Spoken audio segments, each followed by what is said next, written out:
Welcome everyone. Today's session is about what is actually changing in enterprise information archival and data management as we head into 2026. This is not hype, this is not product features, but real regulatory, architectural, and operational shifts which IT teams are facing and feeling. Right? So we are not going to talk about features, etc. We're going to talk about what the regulators and laws are expecting from you.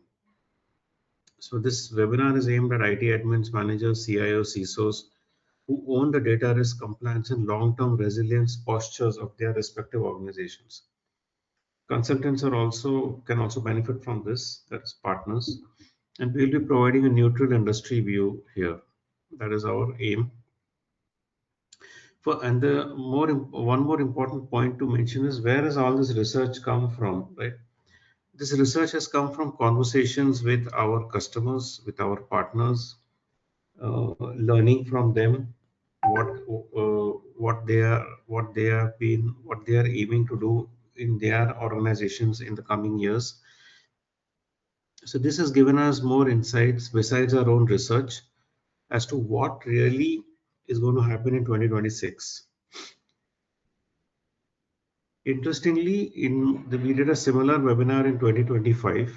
So here on the screen we have put a recap of those features, of those trends which we spoke about in 2025. This was done, I think, in November/December of 2024. So what we spoke about is 9 key trends which will shape 2025. Right? Whether this has played out like we predicted, yes, we see strong evidence of this. I mean, you can tell us what you think. And what we'll do is we will keep this in mind as we go through the 2026 trends. And in the end, we have done a comparison to show what happened to these trends in 2026 predictions. All right, let's see that. But so what we spoke about, a quick recap, right? Increased cloud adoption, more focus on data security and privacy, stricter compliance and regulatory adherence because regulations demand robust, transparent, and auditable solutions across industries. Efficient e-discovery and legal holds. So you can identify, preserve, and retrieve data for legal investigative purposes quickly.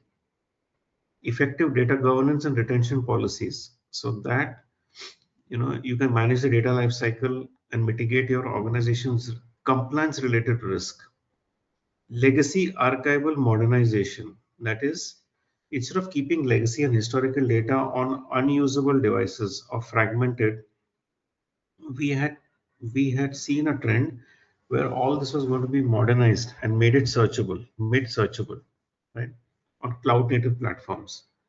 Hybrid cloud archiving, so that there is a balance between on-premise data residency and cloud archiving flexibility. Advanced search and analytics. There was a demand for sophisticated tools for deep search and content analysis. This was a powerful trend which we predicted in 2025. And the last but not the least, the favorite, AI and machine learning integration. Right? So what we predicted was that more and more archiving and data platforms will take the AI route, classify data automatically, retrieve quickly, etc. Okay, monitoring. So let's keep this in mind. This is what we predicted last year.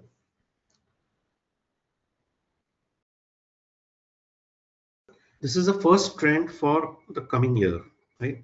Data sovereignty becomes a hard requirement. Now, let's first look at what is data sovereignty.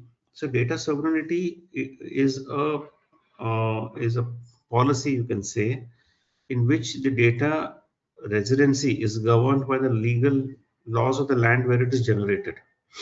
So now, what we've seen is, for years, data residency was treated as a checkbox in vendor contracts, which means, okay, data is where in India, okay, fine.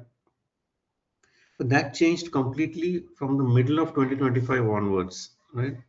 With the EU Data Act effective September 2025 and India's DPDPA Act moving into enforcement. This has come in 2023, but now it's moving into enforcement.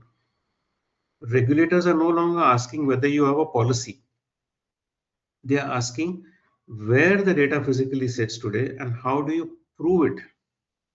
This applies not just to live SaaS data, but also archives, backups, former employee data, logs, DR replicas, any information of your business, right? You have to be able to prove that it is within the legal boundaries of the country with evidence. As you can see, Gartner has predicted that 70% enterprises will face conflicting data localization mandates by 2026.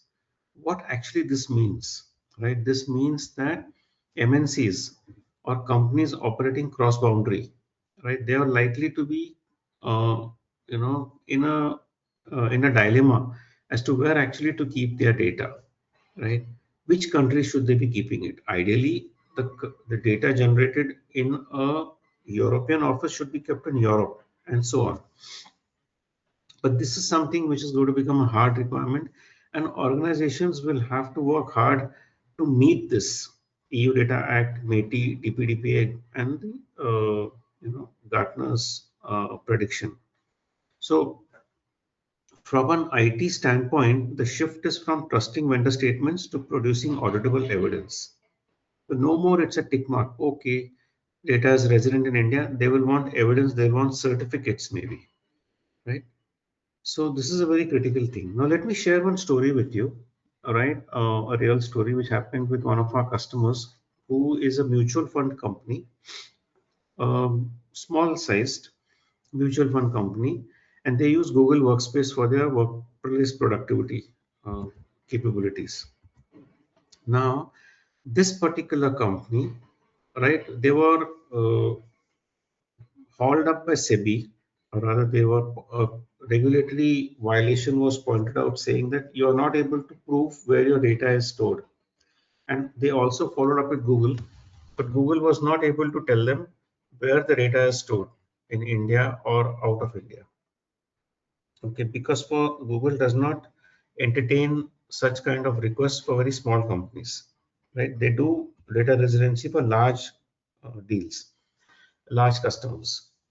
So in this case, what had happened was this particular organization, they took up our product Vault Estate to store the data within India, a backup of the data within India. So while they are using Google Workspace wherever it is, a copy of the data is within the legal boundaries of the land, right, where it is generated.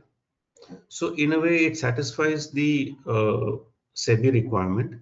Okay, and this was a very interesting case study for us too, because we learned that there are ways to achieve data sovereignty, right? But it's going to get stricter. Maybe this will not be tolerated going forward. Going forward, regulators might say even the primary platform should be within India.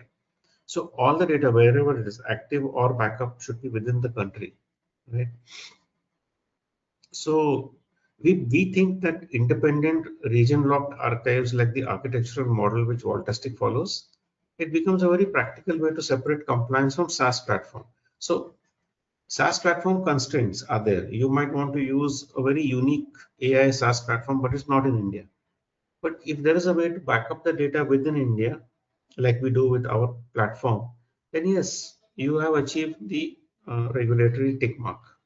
So this is a very important point, and this is the first trend which is moving in 2026. Immutability or audit trails become the baseline. I would say immutability and audit trail. So if you look at the bullet points, what we have written is tamper evident records expected by default, worm or audit trail often both, and flexibility plus defensibility required, right? What all this means is regulators no longer accept quote unquote we have backups as proof. They want to know, was data altered, who accessed it, can you prove the chain of custody? Okay, so immutability is not enough, right? In fact, ACC Rule 17A4 now explicitly allows an audit trail alternative to classic worm, signaling a broader shift that immutability alone is not enough, visibility matters. Okay, Let me give you an example of this. Very interesting example, right? Recently, we were asked by one of our financial service customers, a mid-sized broking company, to show them, and they are already our customer, how they can see which of their teammates have accessed what kind of data. Now, please note, they are well aware that the data cannot be deleted or tampered because it follows the worm slash immutable method, right? Write once, read many times. It is not possible to change the data. But while they were aware that any of their team members is not able to change or delete the data, they were also very keen to know who ran a discovery on, let's say, the CIO's email data or the CEO's chat data. So worm, WORM plus visibility is becoming the norm. Okay, this is a very important point to keep in mind, right? Tampered evident describes a device or a process that makes unauthorized access to the protected object easily detected. So if somebody tries to tamper, it will signal it. In the case, like in our case, that is not possible at all. So what we have to do is we have to blend object level immutability with detailed access and change logs. This is going to be the trend in 2026. Okay, that it is not enough to just say that we have backups or it is immutable. We also need visibility, that who's accessing that backup data, when they are accessing, what they are accessing, how they are accessing, and what do they do with it. They can't delete it, but can they see it? Can they download it? Yes. So these things are very much required, going forward. So this is a second trend, right? And this is going to be a global kind of a trend. As you see, SEC rules have come in, and we are also seeing the same trends with the local regulators here. Now, our solution fits this pattern by combining tamper-resistant storage with full audit trails. We keep audit trails for 10 years. So, and without locking you into inflexible retention models. No, you must keep all the data. No, you can keep the data in whichever store you want. But we will maintain the audit trail across 10 years, right? This is a very important, second trend to consider for your what you might say, in 2026. Right. We'll take the next trend. So we've covered two trends, right? Let's take the third one. And I will show you how they are blending with our predictions of 2025. Now, cyber resilience regulations expand the archive scope. Okay. Now, regulators are now saying is we have to go beyond just archiving one data, two data, three data.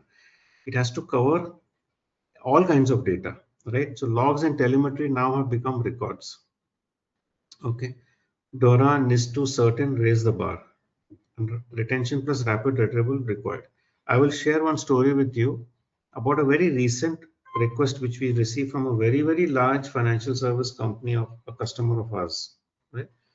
Now, cyber regulations now explicitly define logs and incident data as records. Earlier, they did not.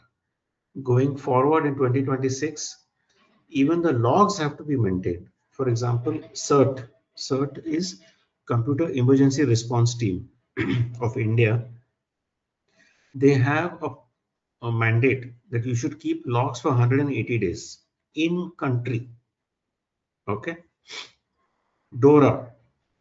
DORA is EU's Digital Operational and Resilience Act. It's a law. Okay. It's a regulation for financial firms to manage ICT risk and stay resilient during cyber attacks. They also have gone into this domain of wanting you to retain logs. NIS2, NIS2, okay, is Network and Information Security Directive, is the EU's updated harmonized law enhancing cybersecurity for essential services. Now, what it means is, what these laws and the regulators, what they mean is, right, what they're saying is that beyond email and files, Okay, your archive, the scope of the archive has to expand. It has to store security logs. It has to store access records. It has to store incident response evidence. And these should be long term and searchable. As part of the cyber resilience strategy, not an SIEM tooling.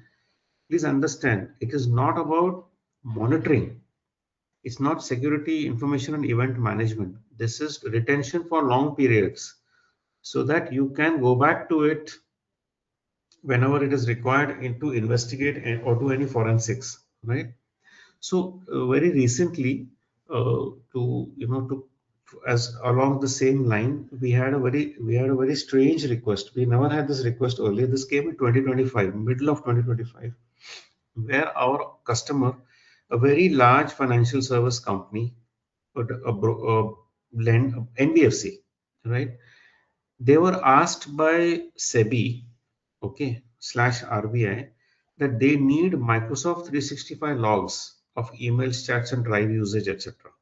So that means the logs which are normally a part of the backend, okay, that yes, this mail was sent, this was received, this was bounced, etc.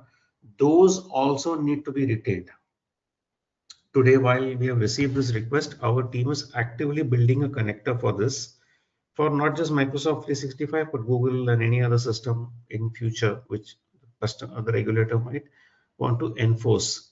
So logs don't include just Microsoft 365, but they'll include any system that you are using, which is critical and which carries customer information. This is a very, very important point, an important trend. This is already in play. I would not say it's a trend of 2026. 2026, the enforcement might become more stringent, right? So to recap, uh, the regulations of cyber resilience, they go beyond the regular archive scope. They expand the scope to include logs and telemetry. That is uh, you know the instrumentation. All that has to be retained and kept for the duration which is prescribed by the regulator, right? So if you see this IBM statistics, 60% of organizations fail log audits due to fragmented retention. I would want to add no retention. It was never required to do this, right? You may keep logs all over the place, but you will fail an log audit, and these are getting stricter. So in 2026, we estimate or we predict that this will grow, right? Let's go to the next one. Next trend, okay. Off-channel communications are no longer optional. So what regulators and laws are saying is email is no longer the primary compliance risk. Enforcement action makes it clear. If business communication happens on a channel, it's in scope, period. I'll give you one example of this, a live example, but I'll just go through the slide content first. So what happens is this includes very popularly WhatsApp, Teams, Slack, SMS, and voice calls. So what they're saying is if any of these channels, okay, are used for business communication, they need to be preserved. Okay, simple. So it's no longer optional. You cannot say that I got my email data preserved, I'm fine. No. IT teams must think beyond storage. Okay, just storing. They have to address the context, the workflows, and the auditability. So, right. So what we have seen is, if you look at the statistic, right, the US Securities and Exchange Commission, that is SEC, has imposed 2 billion in penalties related to use of unapproved off-channel communication, like WhatsApp and personal text, since December 2021. Okay, that's a lot of money, right? In fact, let me share with you one very powerful story. Again, a customer of ours, a very mid-sized broking company within India. They might be amongst the few. See, typically this, at least email is used to communicate with customers, but chats are typically internal, typically, right? They may be, and you may use WhatsApp for business. So if I'm doing a chat within the organization, okay. But if I'm chatting with a customer and doing business on chat, so this particular customer of ours uses Teams chat to do business. They actually discuss share prices, approvals, selling, etc. on Teams chat. They've made specific groups to talk to customers and they do all the discussion on that, and this has to be preserved naturally, right? Because tomorrow the customer might turn around and say, I never approved the sale or the rate was wrong or whatever. So SEBI has mandated that these Teams chat discussions must be stored for 8 years. Okay. So it's a very critical point for them. In fact, they have put up a weekly monitoring system internally to make sure that the chats are getting archived, although Voltastic is doing it automatically, right? So this is a very important point. So what we means, if you just look at it from our perspective, cross-platform archiving, which is the ability to archive more than one data type from multiple data sources, like the what we do in Voltastic, right, will help consolidate supervision without forcing users to change how they work. So going into 2026, email archiving, file archiving is not enough. You will have to consider uh, popular communication channels, which may be off channel right now. So you got to look at that, right? So this is a very interesting trend. I thought this was a brilliant addition. Actually, we were thinking it should have got done last year, but we will see the match between 2025 and 2026. Let's take the next trend. So one quick request to all of you is, if there are any questions that you have in mind as we discuss, please put them on the question panel. So in the Q&A part, we can take up those questions, right? Next trend. Okay, so now AI governance creates records of AI. Very interesting, right? So what the regulators are saying is they're introducing a completely new record class. Earlier it was what?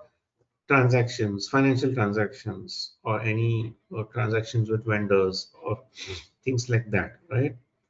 Now they're saying that even if you're training data, if you're training an AI model, okay, store it, record it. What prompts are you using on the AI model? Record it. What are the outputs by the AI? They need to be recorded. What decisions were taken? Record. So auditors will ask, what data trained this? Can you reproduce a decision? So these are archival problems, not just AI problems. Please understand this very carefully. So you are free to use AI models within your business. But if you are an RE, a regulated entity, auditors will ask you a lot of questions about your use of AI. Hence, you should be ready with a record, an immutable record of all this information, right? Hence, there is an ISO standard 42001. ISO IEC 42001 is the first international standard for an AIMS, Artificial Intelligence Management System, providing a framework for organizations to responsibly deploy, manage AI systems, which focuses on ethics, transparency, and accountability and risk management, obviously, because AI can hallucinate, it can bias, right? You have to build that stakeholder trust that yes, my AI model with this AI tool, I took this decision for the business, and this is a record of all that I did, the prompts which I did, the data outputs which came from the AI, right? All of those have to be preserved for 8 years plus, if depending on which entity, which regulator you are answerable to, right? Similarly, there's a NIST AI Risk Management Framework, AIRMF. Okay, it's a National Institute of Standards and Technology, that is NIST. So this is a flexible guide from the US. It's a voluntary guide.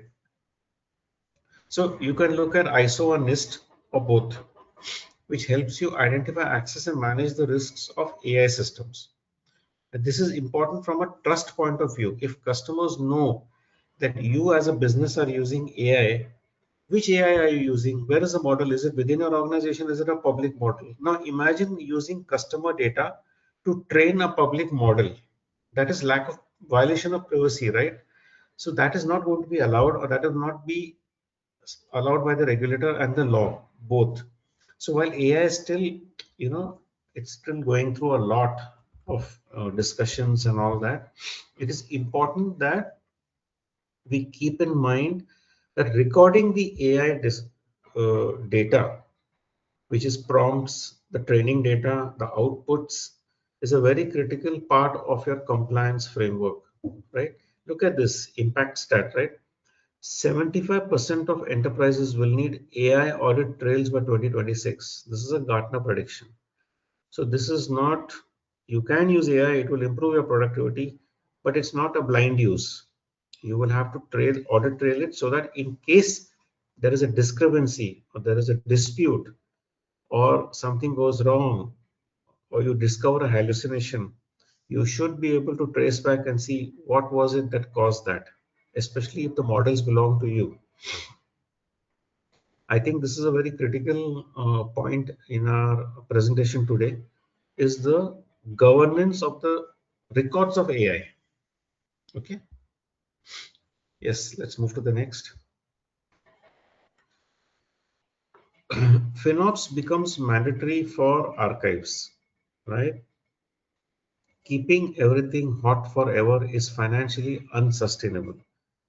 Absolutely unsustainable. That is making everything discoverable on demand, no matter how old. 15-year-old data, I want to see it within a few seconds, unviable, because data grows rapidly. Share an example with you.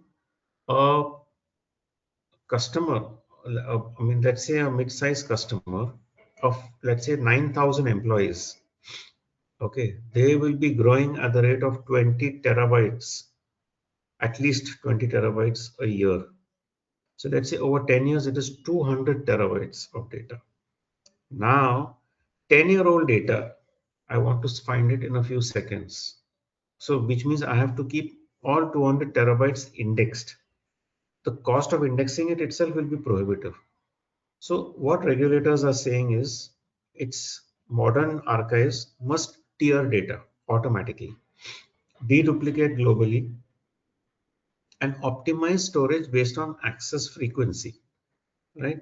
In fact, our case studies, Voltastic case studies, consistently show 60 to 70% cost reductions by treating archives as lifecycle management assets, not static storage. What it means is, anything you put into our platform then starts, it attaches an age to it, right?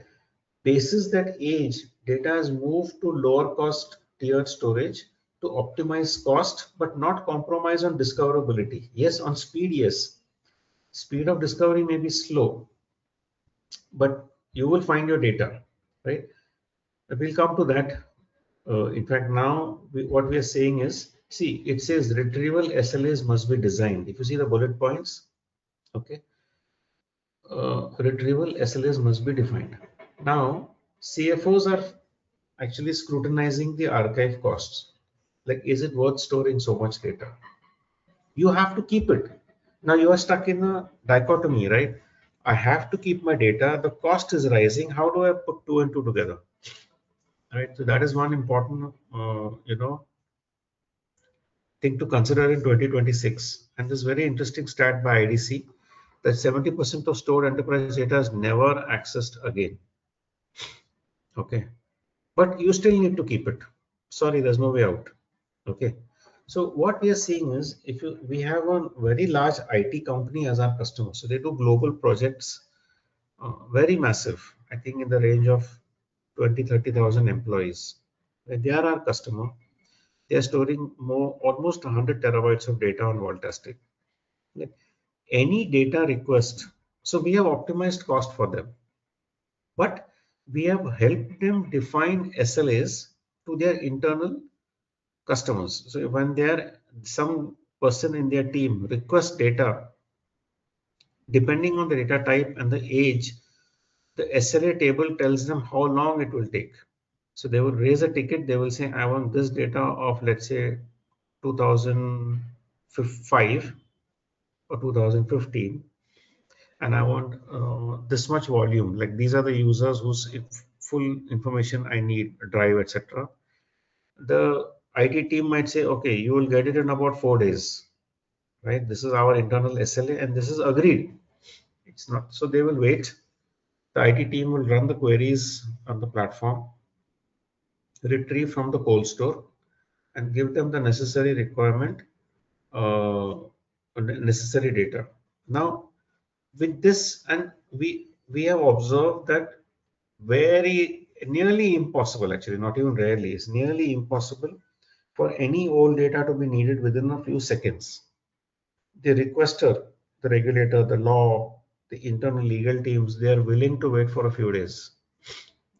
They know that data retrieval will take time, right? So SLAs have to be modeled differently on the type of extraction required. And this is a very critical point in 2026, that you cannot just say, okay, keep everything where everything in hot. Okay. So this is a very important point. Keep it in mind that commercially it has to be viable.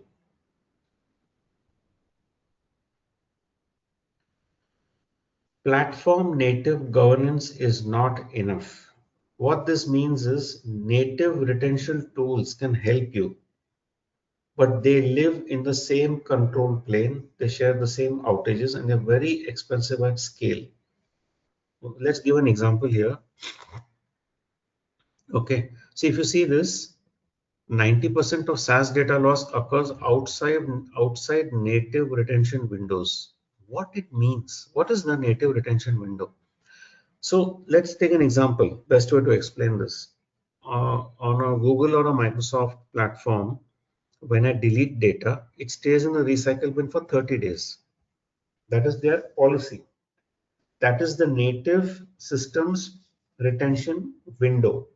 Okay. And after that, it's gone. Now, we had a case where one of our customers, CEO, had deleted email accidentally. Okay. But he wanted it after 3 or 4 months. He didn't realize. After 3 or 4 months, he came back to the IT team and said, oh, by mistake, I've deleted so and so mail. Please find it for me. That was a very stressful situation for the IT team because there was no backup at that time.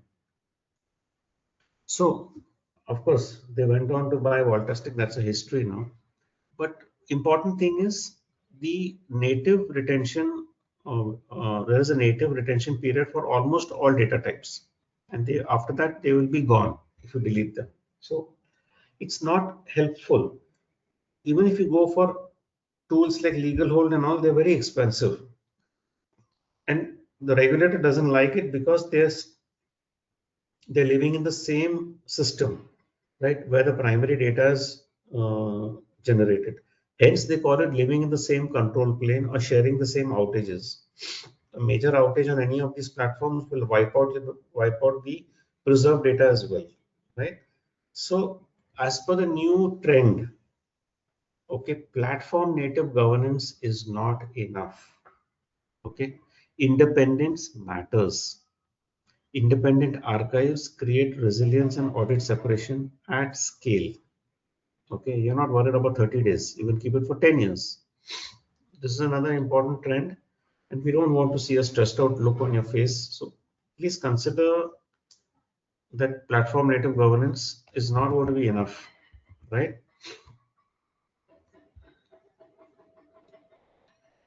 Data provenance moves into audits.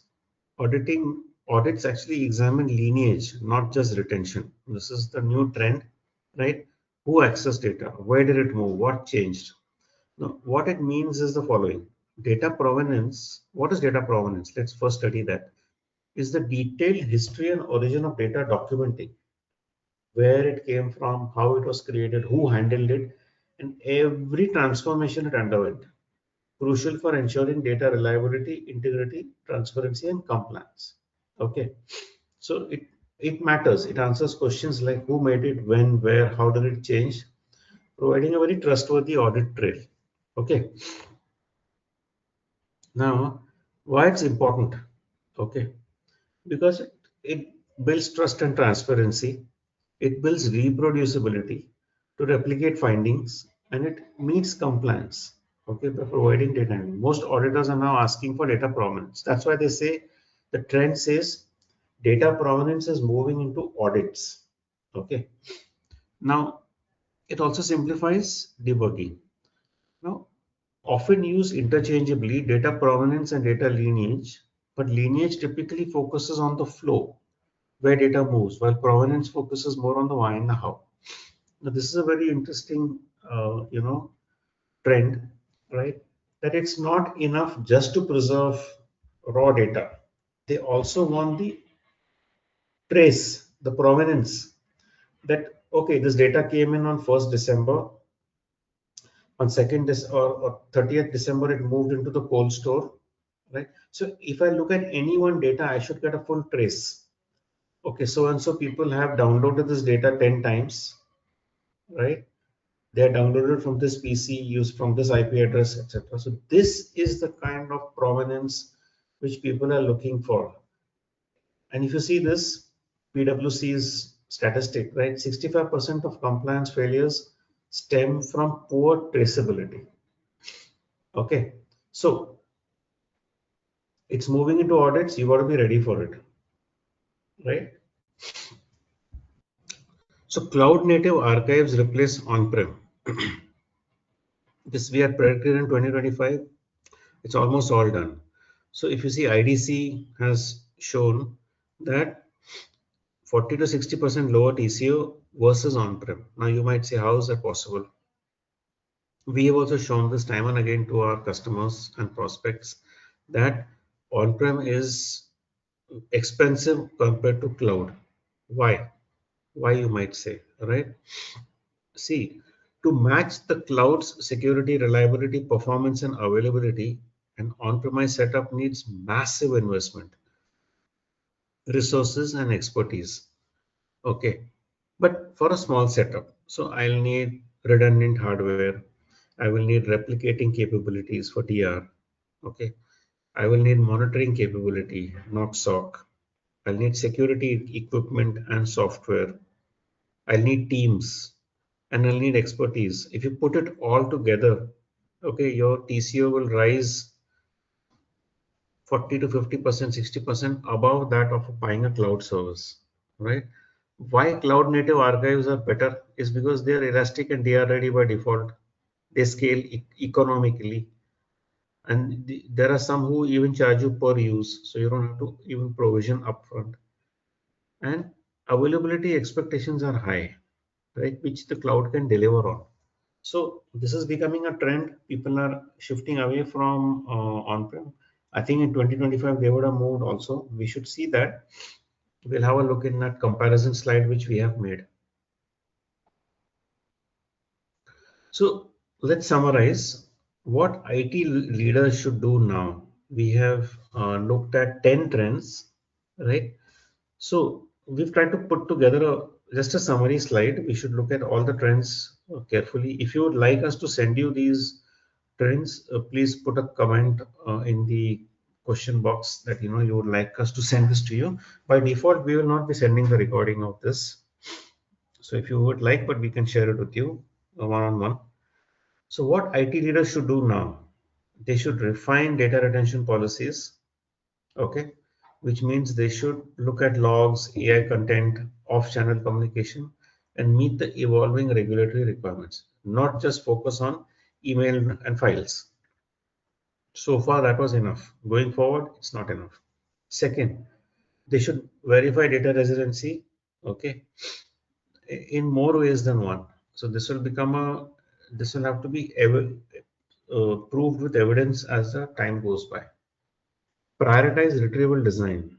Okay, that means build lifestyles with rapid defensible data retrieval, which means you look at retrieving 10-year-old data not as an afterthought, but as a core requirement. Because when the request comes, you cannot be digging the well then, right? You have to prepare for the time when you're thirsty. And decouple archival solutions. This is a very critical part of what we discuss in one of the trends. right? That it's storing or relying on native tools is not enough. Separate the archival infrastructure from native SaaS platforms to ensure independent governance and cost efficiency. So if there's one takeaway, right, archiving is no longer about storage. It's about resilience, evidence, and control. The organizations that uh, get this right will spend less time reacting to audits and more time enabling their business. Right. So this is what we had for you. But before we close, very important is to just revisit the 2025 trends and see the match with the 2026 predictions. Right. So to be honest, we created the 2026 predictions without looking at these, but we put it together while making this deck to see where it leads to. So if you look at this, in 2025, we predicted increased cloud adoption. And here we spoke about how cloud native archives are replacing on-premise archiving systems. Last year, we spoke about more focus on data security and privacy. And you see here, data sovereignty has become a hard requirement. So what we predicted in 2025 is now a requirement in 2026. So they have become the foundational pillars for the data management landscape of 2026. Third, stricter compliance and regulatory adherence. And this is matched by the immutability or audit trails becoming the compliance baseline. Okay. So if you see this, what was a trend in 2025 is now becoming a requirement in 2026. Legacy archival modernization. This is talking about FinOps becoming mandatory because long-term data archives consider all the historical data as well. Next, effective data governance and retention policies. And here we say data provenance and lineage move into audit scope. Okay, so it's governance and retention policies, right? That same trend is now saying that now data provenance and lineage, which is the traceability of data, is moved into audit, which means you have to keep this thing for definitively for sure. AI and machine learning integration was predicted, but now it's talking about a new thing. That bridge has been crossed. People have started using AI rampantly. However, regulators saying fine, you use AI just like you use workplace productivity, but please keep a track of all the things. So this is now becoming a requirement. Efficient e-discovery and legal holds has moved into basically beyond email and data. Hybrid cloud archiving, what it has gone into is platform native governance is necessary but not sufficient. So from a on-prem and cloud mixed storage, here we are saying that from native tools you shift to a cloud native, right? So this is how we were able to match our predictions of 2025 and what happened in the last year to the predictions of 2026. We will review these in 2027 just like this, and hope to see you there too, right?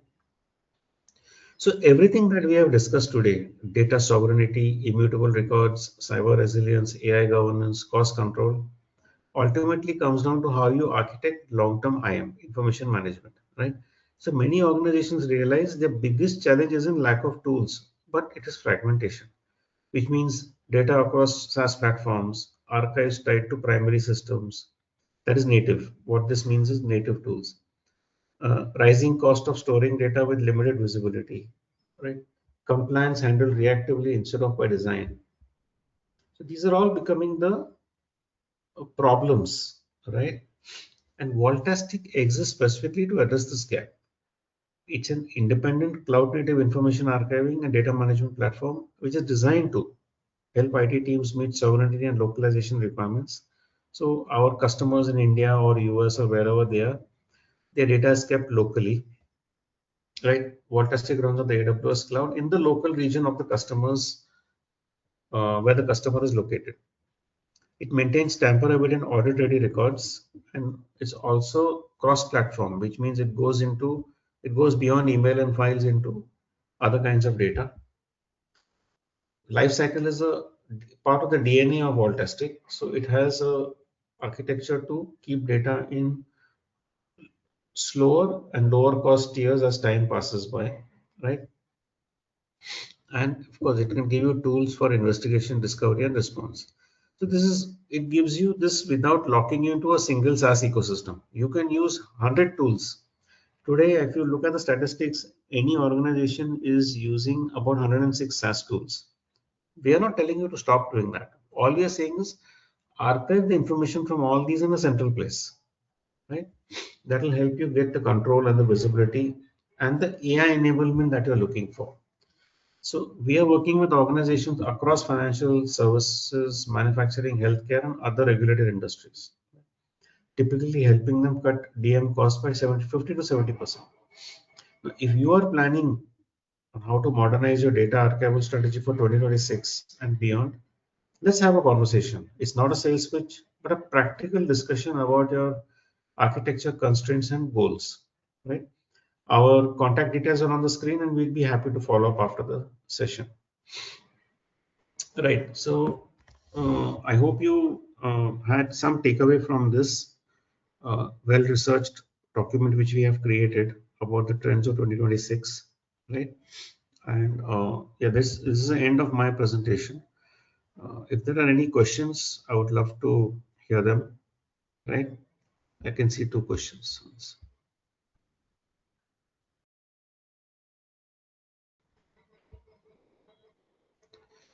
Fantastic storage cost is going to grow drastically. Is there any way to store emails in an archive with compressed mode, which can help us to reduce cost for storage? Sure, that's exactly what we are talking about, right? Vaultastic has got multiple kinds of storage where the data is spread across from hot to cold store. So we do that tiering, what we call storage tiering. So we say any data which is older than so and so period, let's say 3 months, 6 months, 1 year, should move into a colder tier where the cost reduces. Plus, there's deduplication happening, there's compression happening. So, if you look at your current usage itself, there'll be a massive reduction in cost versus keeping everything on the hot store. In fact, what we will do is we will have another discussion offline where we will show you how we have optimized cost for your organization. I've noted your query and one of us will be in touch with you.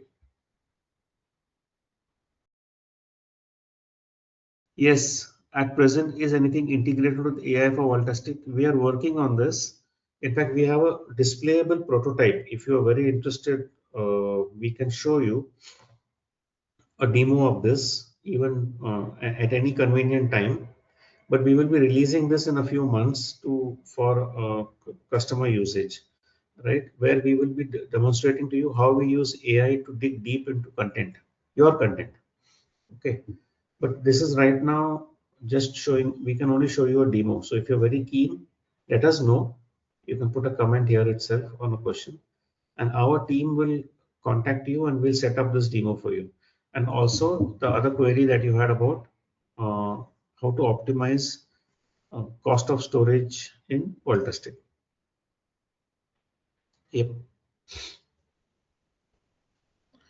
Okay, interested. Fine. So I'll make sure somebody from our team contacts you to set this up.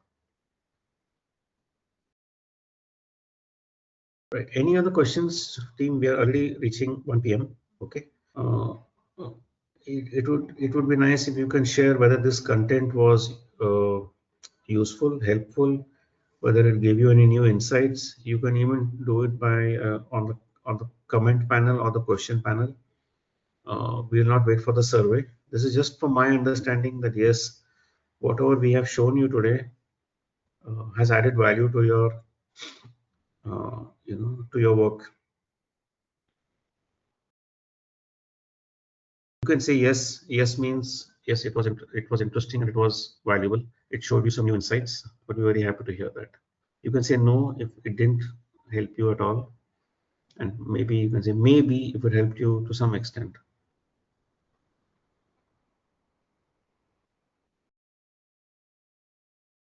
We'll wait just a few seconds more. If there are no more questions or comments, then we will end this webinar. I would Before anything else, I want to thank you all for being here for a whole hour with me and listening to me while we presented these trends for 2026.